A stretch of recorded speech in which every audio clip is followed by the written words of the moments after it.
د ټال ناول درنو اوریدونکو ستړي مشئ. د دې ناول 11 یعنی وروستۍ برخه نن درته خپروو. هیله ده چې نور داستانونه هم راسره واورئ او تعقیب یې کړئ. نو په تیره برخه کې مو اوریدل چې ارزو د خپل مور لپاره خپل ولایت ته ځي او خپل مور په غېږ کې نیسي. ښځې په غریو کې وویل ښه یم لیونۍ. ښځه غلې شوه. وروسته یې په ژړا کې وخندل. ساه دې رابنده کړه. ارزو د ښځې سر ټینګ په غېږ کې نیولی و. د هغې له ککرۍ خپل لوند غومبری نه جلا کاوه. ښځې په هماغه حال کې د بخت بیبي لاس په خپل لاس کې ونیوه. بخت بیبي په بل لاس ارزو تر ولې کش کړه. ورو یې وویل مور دې مه په عذابوه. ارزو شاته شوه. ښځې خپلې لور ته وکتل. وی خندل. چاغه شوې یې. ارزو بیرته پر خپل مور ور پریوته. بخت بیبي په سخته ترې جلا کړه. پیغلې ډوډۍ راوړه. هګۍ وې. بخت بیبي غټې ګولې کولې. ډکه خوله ناروغې ښځې ته غږېده. خو ارزو یوازې خپلې مور ته کتل. ارزو غاب او دسترخوان ور ټول کړل. له مشرې خور سره دالان ته لاړه. د هغې له خبرو پوه شوه چې مور یې یوه هفته په سخته تبه کې سوځي. د ولاړېدو نه ده. دومره څه نشته چې ډاکټر ته لاړه شي. ارزو بیرته کوټې ته ورغله. ورور یې بکس ته وچې سترګې نیولې وې. ارزو بکس خلاص کړ. یو کوچنی موټر یې راوایست. موټر بېترۍ خوړې. ریموټ هرې خواته ګرځاوه. بخت بیبي په خوند وویل دا د میرمن رقیې زوی ورته راوړی. ماښام له کوره ووت. ویل چې لینده یې نه کړه پیدا. ماشوم موټر ور واخیست. په خوشحالۍ باندې د باندې ووت. له چوترې کوټې ته نارې راتلې ام کغغ. ټول ماخوستن تر ناوخته ناست ول. ارزو مور او خور ته د بوډۍ د لمسیانو کیسې کولې. ویل چې لکه ماشومي چرګوړي داسې دي. کش او کړي نه پیژني. هیڅ خبرې نه کوي. ټوله ورځ یا تلویزیون ته ناست وي یا موبایل ګوري. 12 بجې بخت بیبي د ارزو له خور سره بلې کوټې ته لاړه. له بکس یې پاکټ راوایست. پیسې یې وګڼلې. حیرانه شوه. بصیر د 100,000 افغانیو پر ځای 15,000 ورته ایښي وي. مور او لور ترې نیمې شپې ویښ ول. ارزو له بوډۍ د هغې له زوی او اشپزې خوشحاله وه. ان د خدمتګارې صفت یې هم وکړ.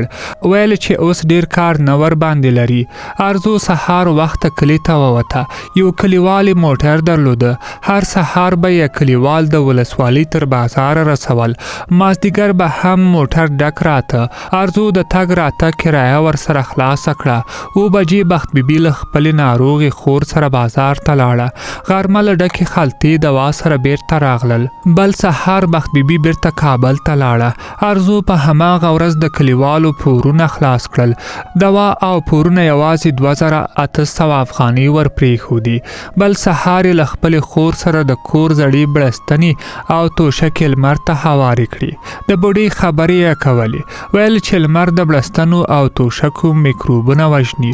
بیا یې خپل ورور ولمباوه. مور ته یې اوبه تودې کړې. ښځه تشناب ته نه تله. خو ارزو مجبوره کړه. ویل چې پاک ځان نه ناروغه کیږي. غرمه یې لمر ته د مور چوټي ور اوبدله. دا خوشحاله وه. مور یې له څو ورځو وروسته څو ګولې وریجې وخوړې. دوی به د شپې تر ناوخته ناست ول. غږېدل به. خندل به یې. خو 5مه ورځ د بخت بیبي ناڅاپي راتګ حیرانه کړل. بخت بیبي وویل چې بوډۍ له ارزو پرته طاقت نشي کولی. ارزو خفه وه. ژړل یې. ویل چې عادي به څنګه په ناروغۍ کې پرېږدم. خو مور سپکه کړه. ورته ویل چې اوس ښه ده. ماخوستن د مور په نرۍ کمپله کې ورننوته. د هغې تر خولې غاړې یې لاس تاو کړ. یو دم یې وژړل. ښځې په ژړغوني غږ ویل مجبوره یو. خو زه تا په دې حال نشم پرېښودلی. ښځه غریو واخیسته. ښه یم. له دوا سره مې فرق کړی. غلې شوه. وی ویل له تا پرته مې بله تمه نشته. خور او ورور ته دې وګوره. که دې پیسې نه وای راوړې خدای که بیا چا پور هم را سره کړی وای. ارزو خپلې مور ته نوره هم ور وښویده. د هغې پر ککرۍ یې شونډې کېښودې. ښځې وویل غوا وچه ده. علي ګل اکا ویل چې خپله غوا در سره بدلوم. خو 100,000 غواړم. غوا ښه ده، که په 2 میاشتو کې 100,000 راوړي ډوډۍ به مو بیرته لانده شي. ارزو سهار وختي په ژړا له کوره ووته. غرمه کابل ته ورسېده. 12 بجې د بوډۍ په کوټه کې بکس کېښوده. بوډۍ نه وه. خدمتګارې ورته وویل چې له نادیې سره شفاخانې ته تللې ده. نجلۍ اشپزې ته ورغله. هغې په غېږ کې ونیوله. دواړه کېناستې. اشپزې د نجلۍ د مور د صحت پوښتنه وکړه. بخت بیبي له ډوډۍ وروسته خپل کور ته لاړه. ماسپښین بوډۍ راوسته. ټنډه یې تروه وه. ارزو ته یې لاس ورنه کړ. ارزو یوه شېبه کېناسته، خو بوډۍ یوازې تر کړکۍ ورهاخوا په ونو کې رنګ وهلو مڼو ته کتل. ارزو اشپزې ته ورغله. هغې کچالو سپینول. ارزو وویل ترور مې لکه چې دروغ ویل. اشپزې ور وکتل. ارزو وویل میرمن کله راپسې خفه ده. په تریو تندې راته ویل چې ورکه شه. اشپزې وویل کله کله یعنی ورکه شه دا معنا چې تر هغه وخته ډیر ضرورت درته لرمه. ځینې خبرې نه ویل کیږي. له ویلو پرته باید ورباندې پوه شو. میرمن رقیه له تا پرته ګزاره نشي کولی. دې ته وابستګي وایي. تر مینې پورته ده. معنا اوس ته د هغې وجود یې. له تا پرته ژوند نه ژوند په خوب ویښه خوراک څښاک تلویزیون کې تا ویني. یو ځل مې چای ور وړ. په خوب کې یادولې ویلې چې ارزو سره وغواړه. 2 ورځې مخکې بصیر راته ودرېده. ویلې چې څه وکم. ابۍ ژاړي. ارزو غواړي. اشپزه غلې شوه. پوست کړي ډکه جالۍ کچالو یې اوبو ته ونیول.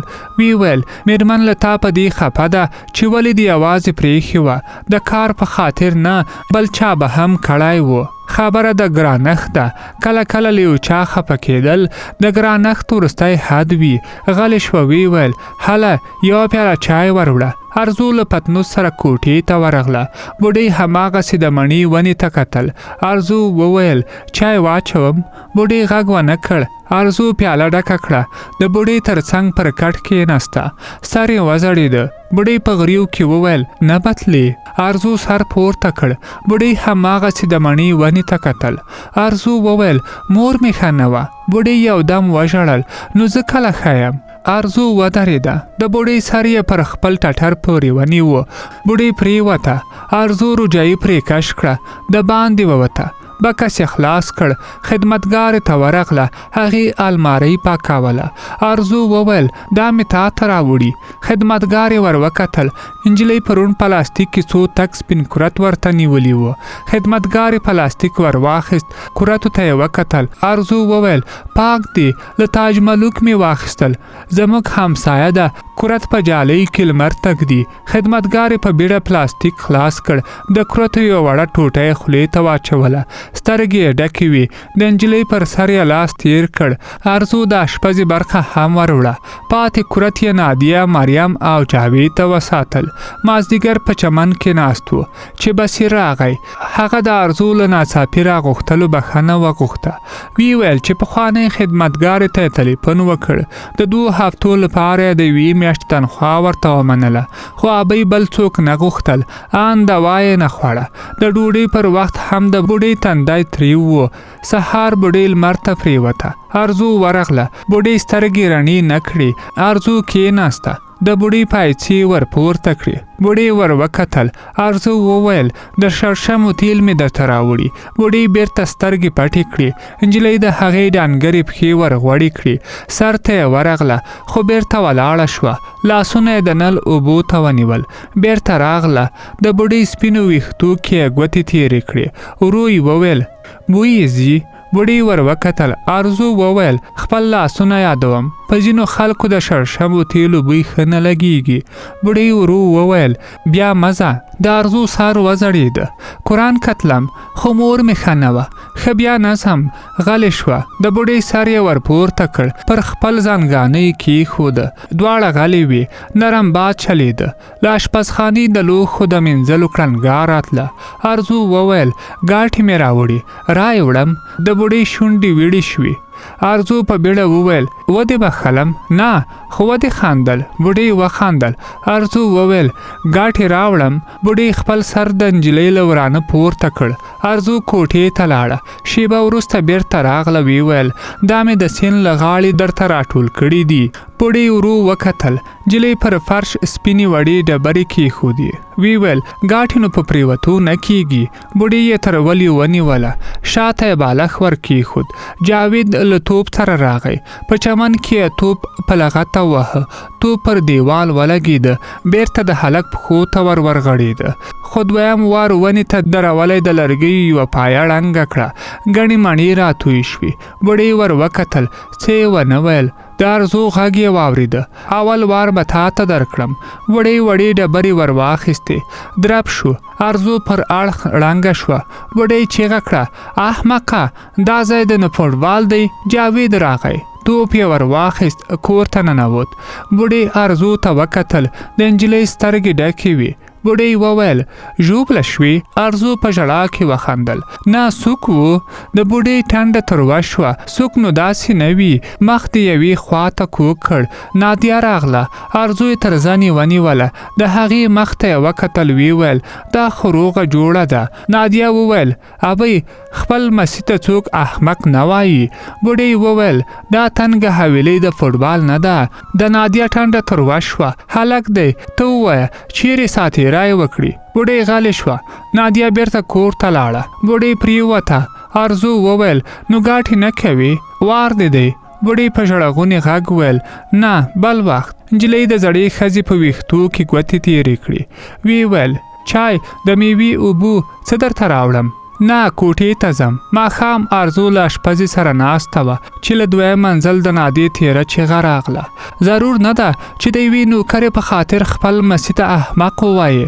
قصدن خو یې په توپ نه ده ویشتلې. پام یې نه و. ولګېده. ارزو اشپزې ته مړې سترګې ور واړولې. اشپزې ورو وویل سلاته به تر میزه په کراره وړي. په سخته مې جوړه کړې.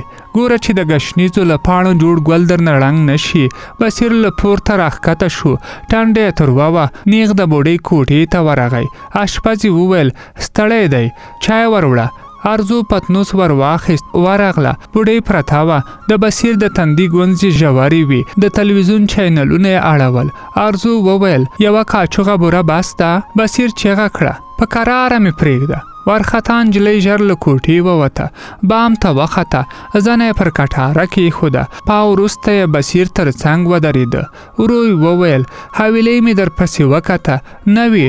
مریم راته وویل چې پورته راوختې. غلې شوه. د ښار زرګونو رنګارنګ بلو ګروپونو ته یې وکتل. ورو یې وویل وبخه. ارزو یو دم غریو واخیسته. ما په قرآن که څه ورته ویلي. توپ مې پر مخ ولګېده خو جاوید ته مې ور هم نه کتل. میرمن سپک کو. بصیر وویل پوهېږم غوسه مې بې ځایه وه خو نادیې اعصاب را خراب کړل. ابۍ ته خفګان ښه نه دی. غلې شوه. وی ویل زو. دواړه لاندې ښکته شول. بوډۍ پر کټ ناسته وه. کړکۍ ته یې وچې سترګې نیولې وې. بصیر ریموټ ور واخیست. د اتڼ سندره راغله. ارزو بصیر ته ډکه پیاله چای ونیوه. د بوډۍ تر څنګ کېناست. بوډۍ ته یې وکتل.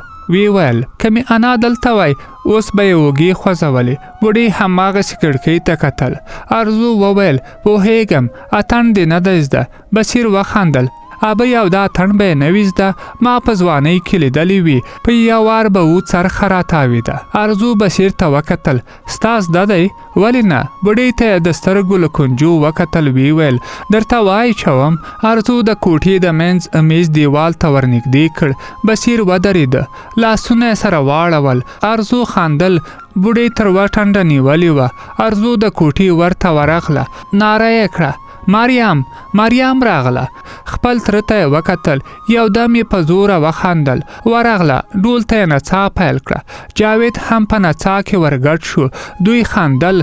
پورته غورځېدل. ارزو یو دم ناره کړه میرمن اتڼ اچوي. د بصیر له درېدو سره مریم او جاوید هم ودرېدل. ارزو په خوند وویل ما ولیده. اوږې یې پورته اچولې. بوډۍ ورته وکتل. وی خندل.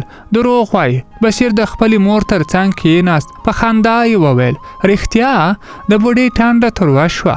ته یې منې؟ ارزو په خوند وویل ما ولیده. بوډۍ وخندل. بصیر خپله مور په غېږ کې ونیوله. بوډۍ وویل